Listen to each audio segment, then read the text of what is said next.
राज्यभर सुरू असलेल्या एस आय आर या मोहिमेअंतर्गत आम्ही BLO सर्वोदय फलटण शहरामध्ये कार्यरत होतो.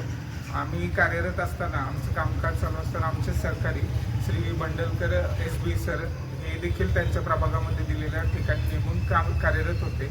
त्यांचं कामकाज चालू असताना तेथील स्थानिक जे लोकप्रतिनिधी आहेत श्री अनुप शहाजी त्यांनी त्यांच्याशी एक अर्वाच्या भाषेमध्ये संवाद साधला. त्यानंतर त्यांना शिवीगाळ केली. तसेच त्यांच्या अंगावर मारण्यासाठी धावण्याचा प्रकार देखील झाला.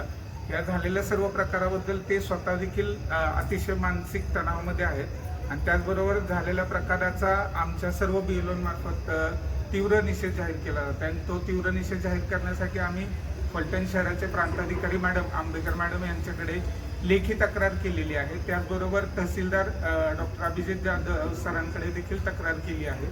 त्यांनी उद्या सकाळी कार्यवाही करण्यासाठी संबंधित त्या व्यक्तींना आणि BLOंना बोलवण्याचं आश्वासन दिलेलं आहे आणि कार्यवाही करतो असे आम्हाला आश्वासन दिलं आहे. त्यांनी दिलेल्या शब्दावरती पुढील जी काही कार्यवाही होते त्यावरून आम्ही आता पुढची दिशा ठरवणार आहोत.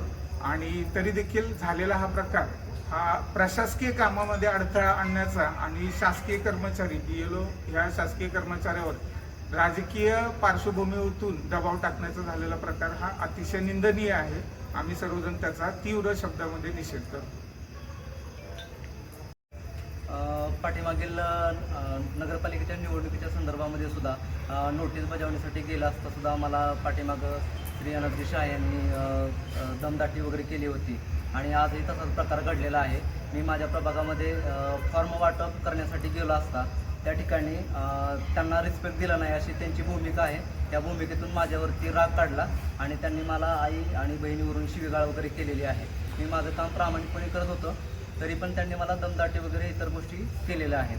तर ही गोष्ट खूप अशी म्हणजे माझ्या मनाला लागल्यामुळे मी आत्ता मानसिक दबावामध्ये आहे.